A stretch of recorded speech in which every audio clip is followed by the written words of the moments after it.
Olá, tudo bem? Nós estamos chegando com mais um programa aqui pela PUC TV, programa de domingo das 19 às 19h30, e a gente vai, na edição de hoje, continuar conversando com o nosso entrevistado da edição anterior, que foi na quinta-feira, às 22h30, e diante de tantos assuntos importantes que a gente tem a tratar com ele e ele conosco e com você, a gente resolveu fazer dois programas com o mesmo entrevistado. Então eu continuo conversando com o diretor-geral da Polícia Penal, Josimar Pires, que veio para falar semana passada, da quinta-feira, e hoje vai concluir falando especificamente sobre ressocialização dos nossos presos. Tudo bem com o senhor? Tudo bem, mais uma vez, obrigado pela oportunidade, de continuarmos aí esse papo sobre a segurança pública e sobre o trabalho da Polícia Penal. Então eu vou fazer o seguinte, já chamo um intervalo e em seguida a gente volta para você, vai se surpreender com as coisas que estão sendo feitas aqui em Goiás nesse trabalho de ressocialização dos presos. Você vai conhecer os casos de sucesso já nessa área. Fique ligado.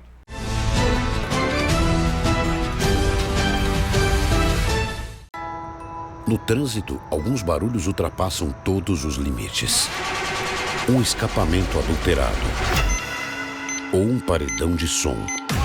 Atravessam todo um quarteirão, passam por paredes, janelas, invadem casas ou leito de hospitais onde alguém luta para sobreviver. Quando o barulho passa do limite, ele não fica só lá fora. Não ultrapasse o limite do respeito. Detran e Governo de Goiás.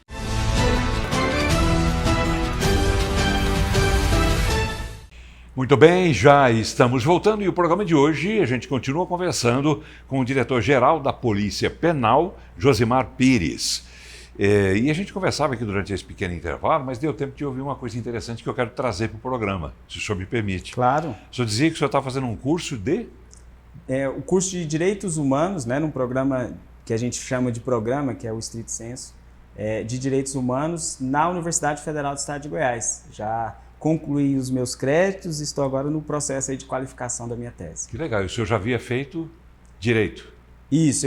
Eu sou pedagogo, eu também sou formado em Direito, sou mestre em Engenharia de Produção. Olha. Entre as especializações que a gente tem, e agora estou no doutorado em Direitos Humanos.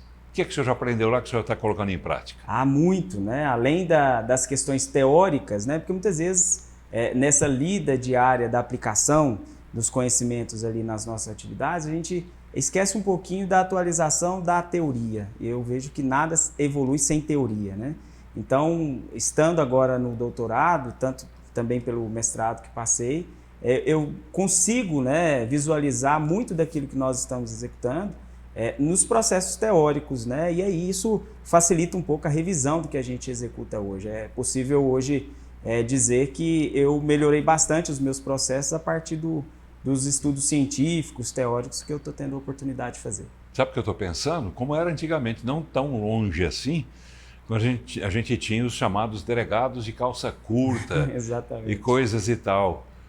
Que diferença, Quer dizer, o senhor tem tanta especialização já, coisa que infelizmente, e era normal naquela época, quando não se oferecia tanto essa oportunidade de os policiais se aprimorarem, estudarem, fazerem o direito, Quer dizer, não era tão comum. Não era comum e as pessoas também não visualizavam, na atividade policial, a necessidade de um conhecimento científico. Isso é um processo que a gente ainda está evoluindo no Brasil, A polícia é uma área da sociedade, uma área do convívio humano. Se ela também não evolui cientificamente, teoricamente, ela dificilmente consegue resolver os problemas que a gente tem no dia a dia. Verdade, que bom, Que bom que as nossas polícias estão evoluindo, Antigamente tinha alguns delegados que andavam até mal vestidos, vamos falar assim, Porque ele não era nem delegado, Ele era um servidor da prefeitura que era escalado como delegado, O delegado de calça curta que o senhor falou, ele não era um servidor do quadro de delegados da Polícia Civil, por exemplo. E hoje os delegados todos andam alinhados, paletó e gravata, aquela uma coisa das funções da segurança pública aí, de muito prestígio e de uma responsabilidade muito grande. Legal. Isso confere ao senhor assim mais embasamento para promover as coisas, imagino eu, que o senhor está promovendo lá dentro da Diretoria-Geral da Polícia Penal. Então vamos falar desse trabalho de reeducação dos detentos. Ótimo. O que o senhor destacaria? O senhor tem numericamente quantos programas nessa linha de reeducar as pessoas que estão no sistema prisional? Perfeito. Eu posso dividir em áreas, né, para não citar programas e talvez ali errar um número ou outro. Mas áreas, então digo que a área de qualificação profissional, o trabalho, né, a especialização dessas pessoas para o mundo do trabalho é uma área muito forte na Polícia Penal. Nós temos hoje quase 6.000 pessoas, desses 20.000 que estão recolhidos nas nossas unidades, em atividades laborais. Então, para se ter ideia, todas as atividades de manutenção, de construção, uma grande parte delas, de toda a estrutura da diretoria, é feita com a mão de obra carcerária. Nós não temos ali uma empresa de limpeza, por exemplo, de manutenção das unidades. Isso é feito com a mão de obra carcerária. Uma outra área, a área da educação. Então, trabalho, profissionalização e educação. Aí, nessa área da educação, por meio da parceria com a Secretaria Estadual de Educação, as Secretarias Municipais de Educação, nós temos hoje aí mais de 7.000 presos participando de atividades educacionais, tanto o ensino regular, né, na modalidade EJA, quanto remissões por leitura, estudos, né, relacionados à leitura, e num número assim, cada vez crescente nessas duas quase áreas. Um terço da população carcerária faz alguma coisa. Exatamente. Ou no trabalho ou na escola. Exatamente. E o senhor falou essa fração interessante, né? As pessoas costumeiramente têm a impressão de que a população carcerária é uma população eminentemente de pessoas analfabetas, de baixo conhecimento acadêmico escolar, né? E esse número ele acaba sendo desmistificado quando nós olhamos agora o ano passado. Nós tivemos só de inscrições, né, da população carcerária no Enem, porque existe um Enem específico para a população carcerária, o Enem prisional. Nós tivemos mais de 5.000 pessoas presas matriculadas no Enem, ou seja, quase um terço da população carcerária do estado tem o ensino médio completo, porque ou está nos últimos anos do ensino médio, porque o Enem só pode ser feito ali, a não ser que você seja um trainee, você só pode fazer se você estiver concluído o ensino médio. Então, veja que uma parcela grande da população carcerária já tem o ensino médio completo, né? Legal, muito legal. Agora, isso é uma coisa da vontade do detento ou é imposta essa decisão de trabalhar aqui, estudar ali, fazer as coisas? Bom, a lei de execuções penais, ela diz que é obrigatório ao preso condenado o trabalho. Então, e esse trabalho, ele não é apenas aquele trabalho remunerado, né? Ele tem como obrigação a manutenção da sua própria cela, a limpeza dos espaços, isso tudo entra dentro desse contexto de trabalho de uma forma bem resumida aqui. Mas para esses hoje no estado de Goiás é uma opção muito vantajosa, e eu digo que é uma opção porque é a opção dele mudar de profissão, né? Já que o estado deu duas opções só, ele está preso, não tem como mudar de estado, a opção que resta a ele é a opção de mudar de profissão. E não há como mudar de profissão nesse sentido, de quem nunca teve um trabalho, uma profissão regular e etc., sem a formação, sem a qualificação, sem a oportunidade de trabalho. Então, hoje ele tem a oportunidade, ainda não é para toda a população carcerária, nós estamos evoluindo e vamos precisar de algum tempo ainda para poder atender todos, mas é uma oportunidade muito grande para essas pessoas. Porque aí vem algumas vantagens legais, né? O preso que trabalha, a cada 3 dias de trabalho, ele reduz um dia na sua pena. Então, já existe uma vantagem gigantesca, além do conhecimento, além da oportunidade de estar trabalhando, né? A remissão, né? A remissão de pena. Quer dizer, a cada 3 dias trabalhado, ele diminui um dia na pena dele. Exatamente. E a cada 12 horas de estudo, ele também diminui um dia na pena. E o pessoal ele pode acumular. O pessoal estuda bastante lá? Estuda. Nós temos hoje lá, vou dar um exemplo da maior, né, unidade nossa do estado, que é a penitenciária Odenir Guimarães. Nós temos uma escola estadual dentro do presídio da POG, né, conhecida POG. A escola estadual penitenciária Odenir Guimarães. Exatamente. Então, essa escola lá, ela é uma escola coordenada pela Secretaria de Educação, tem um diretor da escola, toda a parte pedagógica, né, da secretaria, os professores, grande parte dos quadros lá são mestres e doutores. Tem a grade curricular, aquela coisa toda? É a mesma grade curricular do EJA que nós temos fora do presídio, por exemplo, né? A educação de jovens e adultos, que é uma modalidade diferente, ela tem ali... ela não segue aquele primeiro ano, segundo ano, então são ciclos, né? Então tem os ciclos para o ensino fundamental, primeira, segunda fase, ensino médio. Então esses ciclos onde as pessoas, em um tempo menor, concluem as etapas aí do ensino regulamentar, que é o ensino fundamental, médio, para ele poder, inclusive, se matricular num superior. O senhor se preocupa em fazer um acompanhamento a partir do momento em que esse detento cumpre pena, é liberado, vai para casa? Há um acompanhamento da vida desse detento para saber, por exemplo, se o que ele aprendeu no trabalho na penitenciária, ele está colocando em prática, se o estudo dele evoluiu, se de repente ele entrou numa faculdade. Tem essa preocupação e mais, tem disposição, tem gente suficiente para fiscalizar isso, mas para levantar essas informações? É para acompanhar, né? Esse é o maior desafio do sistema penitenciário. Até para saber se valeu a pena tudo isso que vocês estão fazendo, né? Não existe política pública efetiva sem avaliação da política pública. Uma política pública que não tem avaliação, ela acaba ao longo do tempo virando Bolsa Família, onde todo mundo critica, às vezes criticando algo que está dando certo. Mas por que ele está criticando? Porque não há avaliação da política pública. Então hoje o maior desafio do sistema penitenciário é fazer esse acompanhamento, que eu chamo de avaliação da política. Então eu tenho uma política pública de ressocialização. Eu preciso, em determinado momento, acompanhar essa política e avaliar. Ela está tendo efeito, e aí alguns efeitos a gente já consegue avaliar isso e já temos dados. Ela dá um efeito no controle para a segurança dos estabelecimentos? Muito. As unidades onde o preso está trabalhando o dia todo, estudando, eu tenho redução drástica dos números de brigas, motins, tentativas de fuga. E agora fora do presídio, qual que é o acompanhamento? Então esse é o maior desafio. Mas nós já temos alguns aqui no estado, né? Aí já estamos no estudo desde 2023, fazendo um levantamento de um recorte do que nós estamos chamando de reincidência penitenciária. Não é a criminal, estou falando se ele cometeu um novo crime. Estou falando se ele retornou para o sistema penitenciário novamente, porque isso a gente consegue medir, né? Mas como é que ele retorna sem ter cometido um crime? Ele pode retornar por consequências do descumprimento das medidas daquela pena anterior. Entendi. O exemplo do semiaberto, né? Entendi. Foi para o semiaberto, progrediu, descumpriu as medidas, o juiz retorna ele para ele terminar de cumprir a pena agora no fechado. Então ele pode voltar para um novo crime, mas isso, quando eu digo da reincidência não é criminal, porque o próprio judiciário tem dificuldade de medir quantos processos cada pessoa tem. E se esse processo já encerrou, se iniciou outro, se é decorrente daquele. Então eles têm uma dificuldade desse tipo de informação.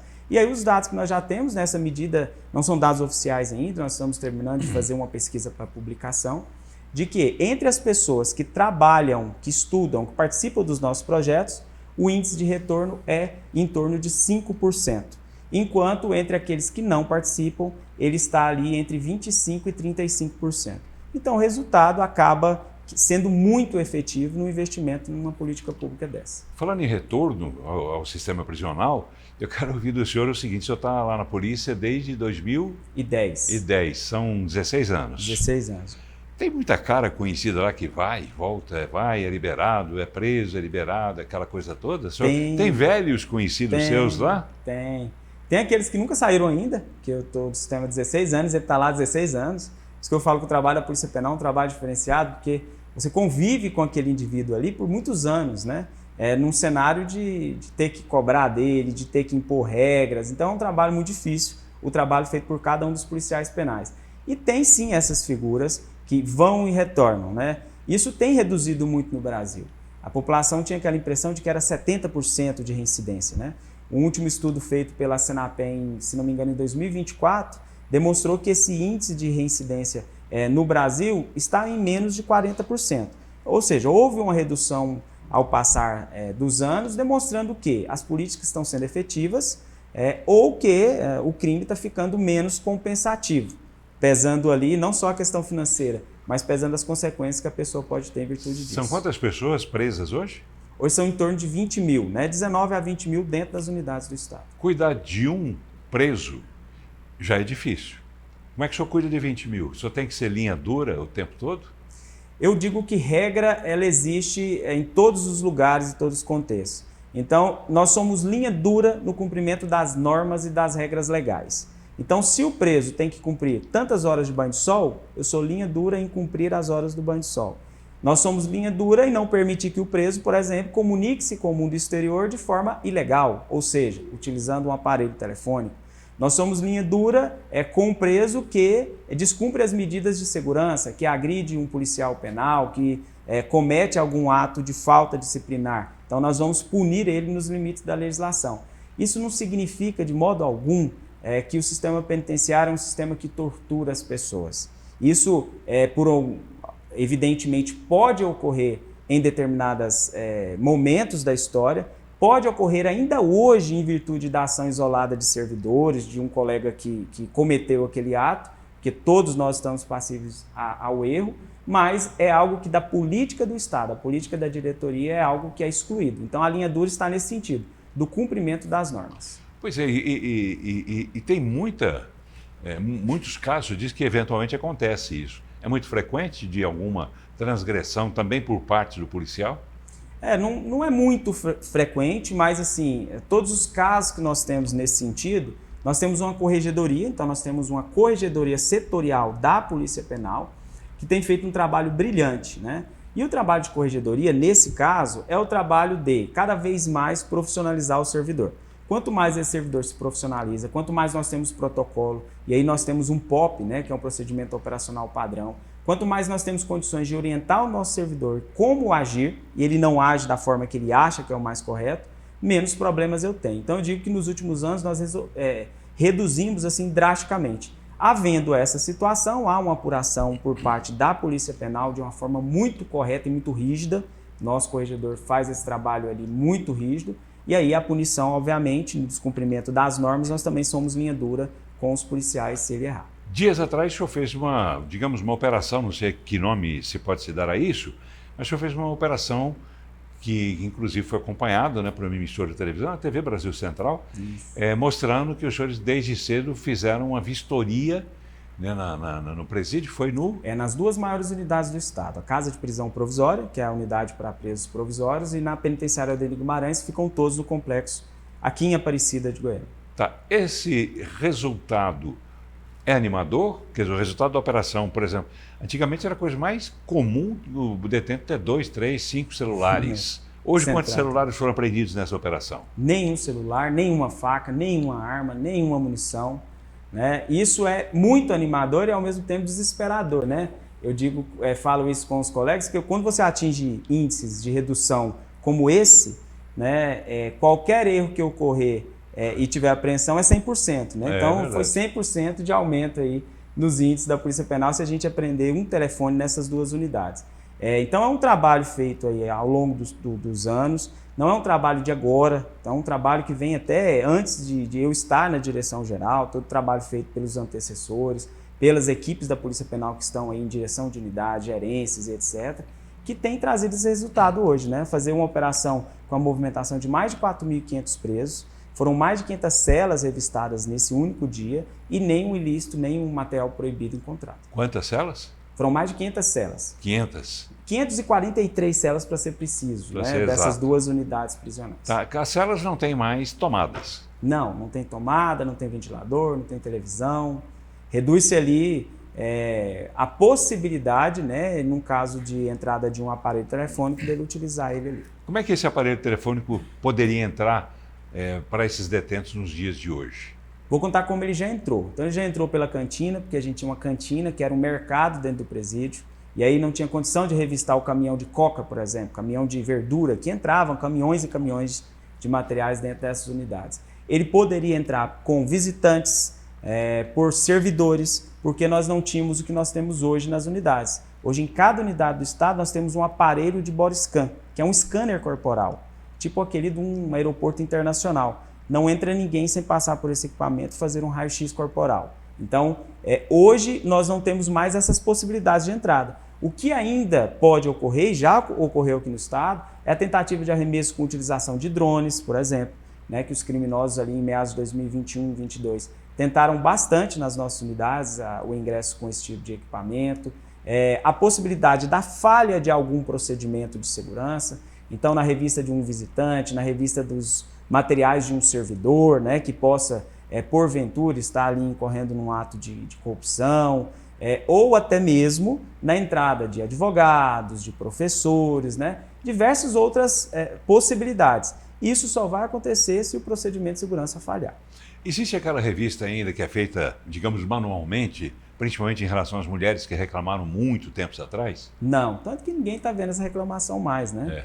O Estado de Goiás hoje tem, então, essa revista, que é uma revista muito mais efetiva, né? E ela retira, então, essa possibilidade daquelas questões que eram ali dia a dia.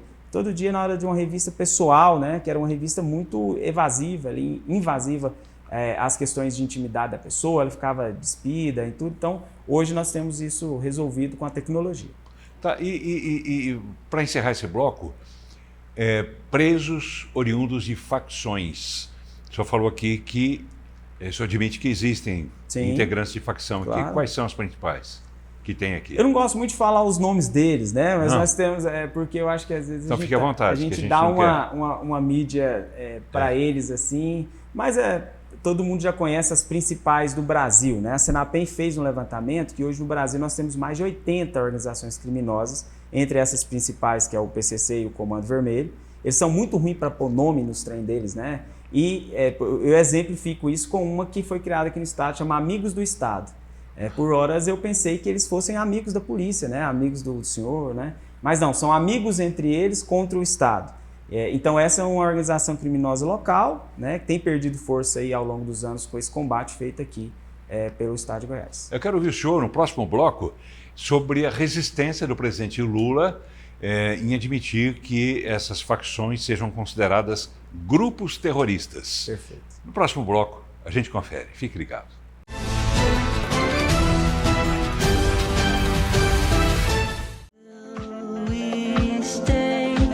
Same. Do you know what love is? Do you know what love is like? Do you know what love is? Know what love is like? Do you know what love is? Do you know? Núcleo Odonto, transformando sorrisos há 49 anos.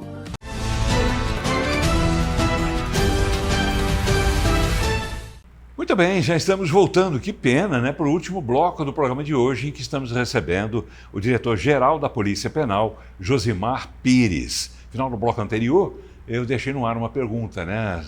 Quero saber a sua avaliação sobre essa resistência do presidente Lula em reconhecer que as facções que existem no Brasil devam ser consideradas grupos criminosos, grupos terroristas. Como é que o senhor vê isso?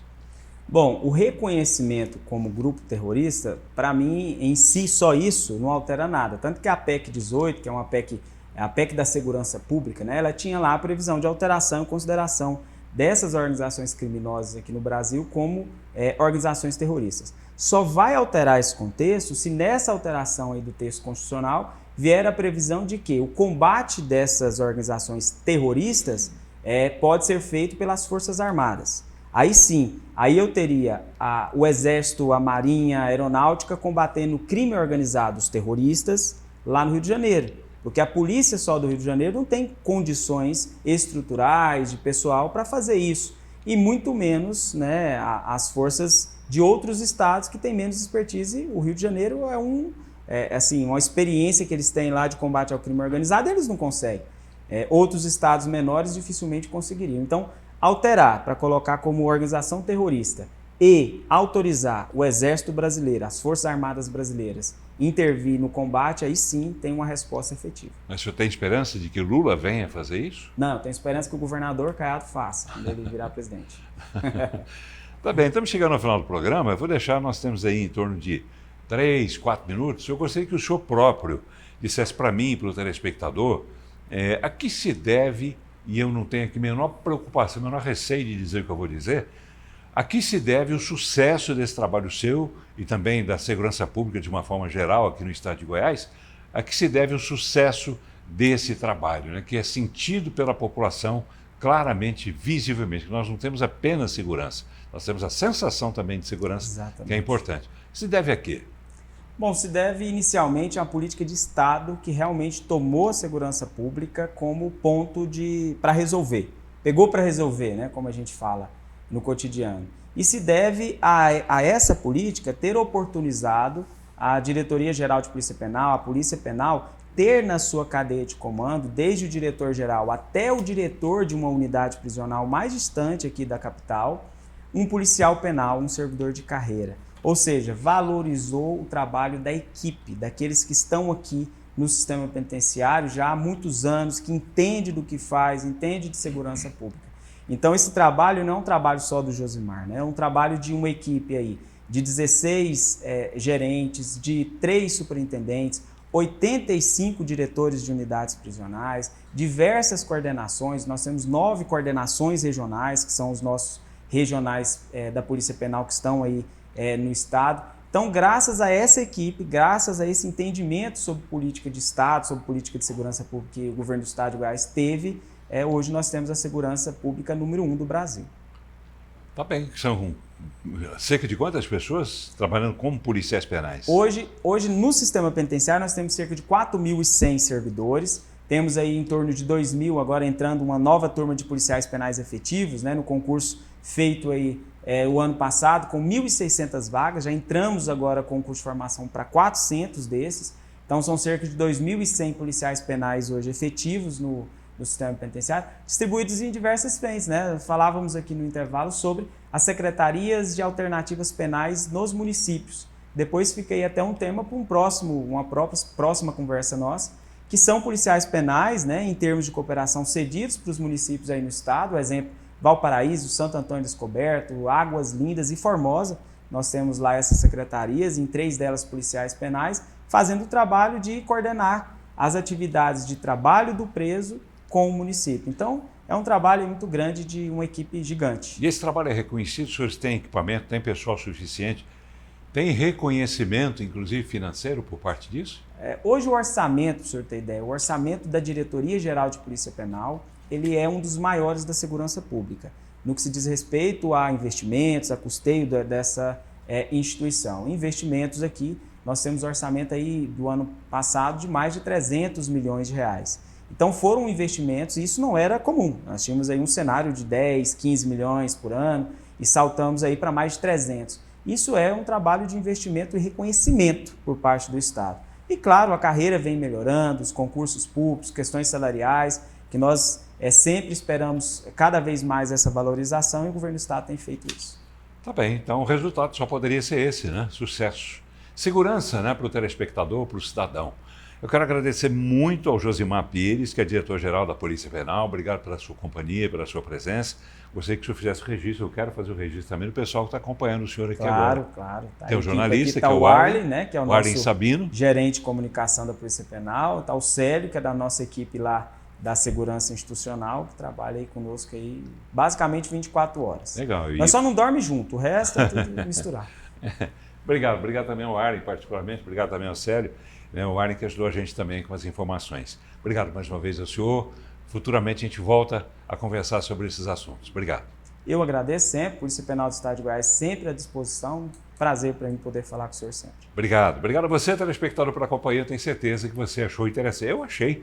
Tem muita coisa que eu não sabia, por exemplo, sobre o funcionamento da Polícia Penal. Espero que você também esteja bem informado a partir de agora.